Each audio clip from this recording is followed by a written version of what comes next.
Un saludo para todos, mi nombre es Santiago Ayala, estudiante de medicina de la Universidad de Pamplona. En este video tendré la oportunidad de hablarles sobre la historia clínica, cómo se divide, qué segmentos tiene, cómo se hace el diligenciamiento de esta misma. Entonces vamos a utilizar esta plantilla que tenemos acá. Les voy a dejar un link de Drive para que la descarguen si no la tienen, si quieren hacer uso de ella. Por esta es la cual yo me guío y vamos a comenzar entonces. Lo primero que vamos a tener es un segmento de datos de identificación.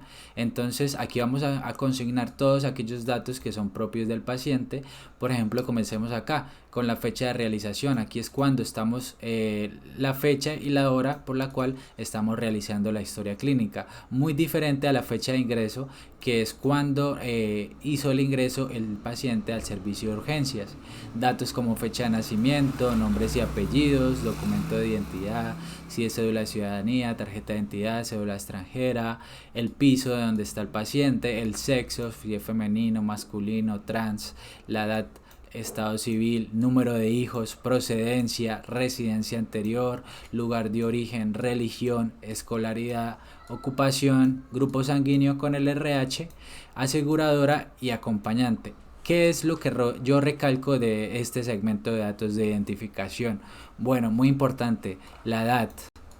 Muchas patologías que se asocian con el deterioro del cuerpo, que fisiológicamente por la edad es muy común ver ciertas patologías crónicas, etcétera. Muy importante tener la edad del paciente, tenerla presente. La procedencia y residencias anteriores, por ejemplo, patologías que se asocian con zonas endémicas. Si el paciente viene de una zona endémica, por ejemplo aquí en Norte Santander, zonas que presenten altos índices de malaria, de dengue, chikungunya, muy importante tenerlo en cuenta estos dos. Y la religión, importante tenerla en cuenta también, porque algunos pacientes que son creyentes no reciben transfusión sanguínea. También con la ocupación, si tenemos un paciente que se pueda relacionar el motivo de consulta con la ocupación, por ejemplo alguien que trabaje en minas, que esté relacionado con una enfermedad respiratoria. Bueno, aquí podemos hacernos una idea desde los datos de identificación y vea que no hemos hecho ni siquiera es el motivo de consulta. Muy importante también al acompañante, si el paciente está inconsciente, vamos a hacerle la serie de preguntas al acompañante si él nos puede ayudar, por lo cual el paciente fue al servicio de urgencias, cómo llegó, cómo se sentía él, si nos puede orientar el acompañante. Muy importante registrarlo si aplican en esos casos. Bien, seguimos en el segundo segmento, que es el motivo de consulta. Aquí en el motivo de consulta vamos a llenar lo que nos dice el paciente por cuál fue el motivo que lo hizo ir al servicio de urgencias, perdón. Entonces muchos doctores usan el entre comillas y usan las palabras tal cual las dijeron el paciente, o también podemos hacer el uso de algún síntoma o un signo que nos haya dicho el paciente por el cual sea el principal el que haya ido al servicio de urgencias.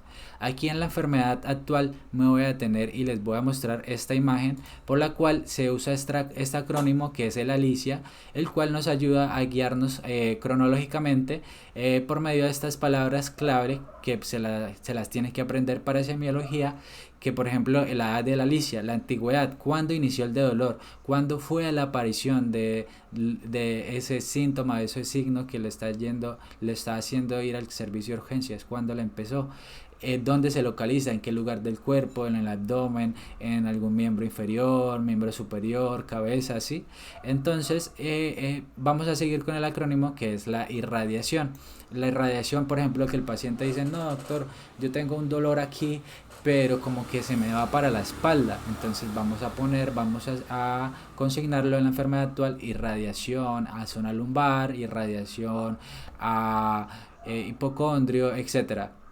El carácter, muchas características del dolor tienen ciertos tipos. El dolor de tipo quemante, punzante, opresivo, de tipo sordo, que está ahí presente. Entonces vamos a hacer como esa ampliación de lo que es el motivo de consulta en la enfermedad actual. Vamos a describirlo.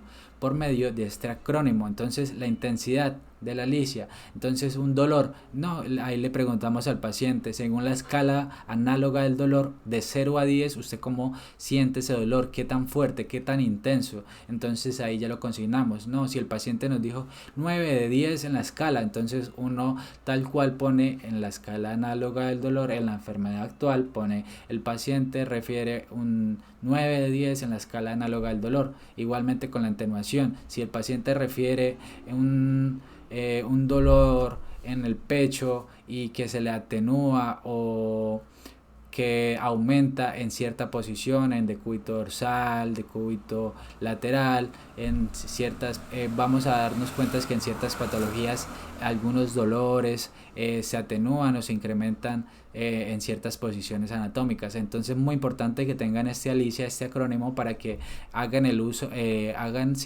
desarrollen esta enfermedad actual. Seguimos aquí en el cuarto segmento, que son los antecedentes. Entonces tenemos antecedentes personales que son propios del paciente, antecedentes patológicos. Se recomienda no hacer el uso de siglas en las historias clínicas. Entonces acá no pongan HTA, sino pongan hipertensión arterial, no pongan ETS, sino pongan enfermedades de transmisión sexual. Aquí en los antecedentes tenemos si el paciente ha tenido algún evento quirúrgico, algún traumatismo, si ha recibido transfusiones, inmunizaciones, si tiene el esquema completo de COVID, si tiene el esquema completo regular PAI, si ha estado hospitalizado anteriormente, si él recibe algún tratamiento farmacológico. Es importante consignarlo acá, qué tipo de medicamento, cuántas dosis, cuánta cantidad. Si es alérgico a algún alimento, a algún medicamento, a una superficie de contacto, a una sustancia ambiental, también consignarlo. El paciente refiere ser alérgico a acetaminofén, entonces lo consignamos acá. Si el paciente tiene antecedentes de sarampión, rubiola, varicela, hepatitis, lo consignamos acá. Si no los tiene, pues simplemente ponemos en la casilla del no.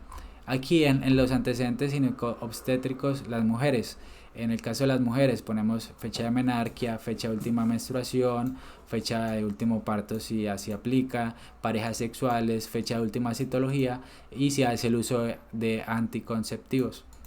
Aquí en este apartado tenemos los hábitos. Entonces los hábitos alimenticios, si el paciente tiene una dieta hipercalórica, normocalórica, hiposódica, hipersódica, si es intolerante a algún alimento, si está de buen apetito, catarsis intestinal, el número y la frecuencia de posiciones que ha hecho el paciente, la diuresis, la frecuencia de que cada cuánto, qué es lo normal, ¿sí? Cómo es el hábito de la persona. El sueño, si es un sueño conciliador, si es un sueño reparador, si realmente descansa esa persona, si hace uso de infusiones, de aguas aromáticas, de tabaco, si hace uso de tabaco cada cuánto, se hace el cálculo de tabacos por año, de cigarrillos, si hace actividad física, cada cuánto tiene actividades sexuales. Sí, todos aquellos tipos de hábitos se consignan acá. Es importante tener en cuenta la frecuencia. Aquí tenemos el apartado y el segmento de antecedentes hereditarios. Aquí igualmente, acá el uso de siglas, no hacer el uso de siglas del ACV, de IAM, sino ponerlo completo, no poner IAM sino infarto agudo de miocardio, no poner ACV sino accidente cerebrovascular. Entonces, muy importante que lo tengan en cuenta. Aquí en antecedentes psicosociales, hacernos una idea de cómo está viviendo esa persona, cómo fue el crecimiento, cómo fue la maduración de esa persona, para hacernos una idea si se puede relacionar la enfermedad actual con la condición de la vivienda, si tiene agua potable, si tiene recolección de basuras, sí, todo como esas condiciones a las cuales está expuesta el paciente, si tiene animales, si tiene algún antecedente laboral de importancia. Y aquí en este segmento llegamos a la revisión de sistemas. ¿Qué vamos a consignar aquí en la revisión por sistemas? Todo aquello que nos refiere al paciente. Aquí no vamos a hacer ningún examen físico. Todo lo que nos refiere al paciente lo vamos a consignar. Entonces estos están divididos en segmentos. o sistemas, los cuales vamos a poner aquí en síntomas generales. Podemos, si el paciente refiere fiebre, cefalea, náuseas, vómitos, y si no tiene, pues vamos a poner el paciente no refiere o paciente niega. Aquí yo les voy a dejar en el video unos cuadritos, los cuales se hagan una idea de qué se pone en cada revisión por sistemas, cada síntoma. Entonces, en síntomas en piel y anexos van a ser estos: síntomas en ojos y visión, síntomas en nariz y olfato, síntomas en oídos y audición, síntomas en boca y gusto, síntomas en cuello, síntomas en tórax, que van a ser respiratorios, cardiológicos, digestivos, endocrinos, síntomas en extremidades, síntomas neurológicos, síntomas urológicos y síntomas genitales. Para que se hagan una idea de qué se pone en piel de anexos, entonces el paciente nos va a referir: no, que yo tengo rascado, a mí me tengo una comezón aquí en el brazo. Entonces ustedes ponen prurito, paciente refiere prurito, paciente refiere hiperpigmentación de la piel, etcétera. Todo lo que tenga que ver relacionado con la piel y anexos, así en cada uno de estos. Igualmente yo les dejé los cuadros para que se hagan una idea de qué se pone ahí. Ahora sí, en el segmento de examen físico, aquí vamos a poner una impresión de general de cómo nosotros a simple vista vamos a ver el paciente, cómo entró, cómo lo vemos, si se ve saludable o no, si se ve que tiene algún dolor, si está alerta, si está consciente, si está somnolento, si está estupuroso, si toda la impresión general de lo que nosotros apreciamos a simple vista apenas veamos al paciente en la camilla, o veamos cómo llegó al servicio de urgencias o cómo está en el servicio de hospitalización, ¿sí? Aquí en el signos vitales vamos a poner la tensión arterial. Aquí sería bueno también que pusieran completo, no hacer el uso de siglas: tensión arterial, oximetría, cuánto está saturando el paciente, la frecuencia cardíaca, frecuencia respiratoria, temperatura, peso y talla, que se utilizan para hacer el cálculo del IMC. Aquí en estos pulsos ponemos el pulso radial derecho, el izquierdo, esto para ver la simetría del pulso. Muchas ocasiones cuando hay una obstrucción de una extremidad, se va a ver el alterado, no va a ser el mismo el pulso radial del miembro derecho al miembro izquierdo. Entonces por eso se consigna esto. Y acá en el examen físico segmentario vamos a hacer descripciones de estos sistemas. Por ejemplo, en piel, anexos y franelas, vamos a poner una pequeña descripción.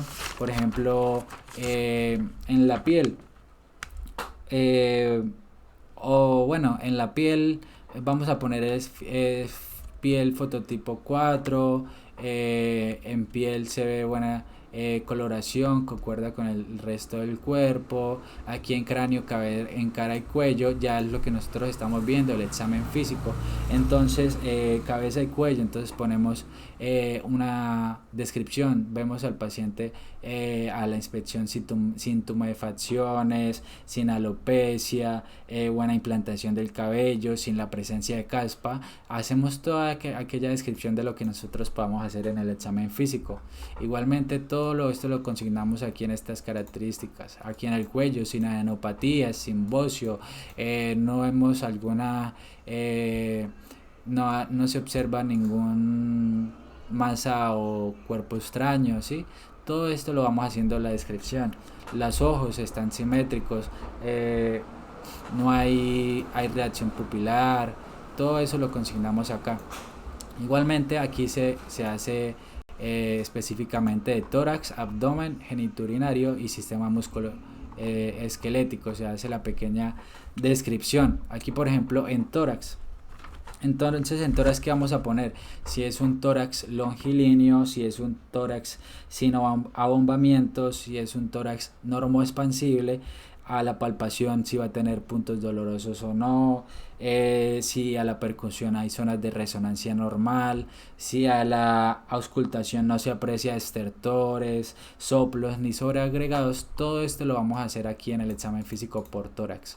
Igualmente en el abdomen, si hay puntos dolorosos, si alguna maniobra sale positivo, por ejemplo maniobra positivo de Murphy, o de McBurney. Todo esto que vamos a ver en semiología se hace y se aplica en el examen físico acá en el abdomen, todas aquellas maniobras, ¿listo?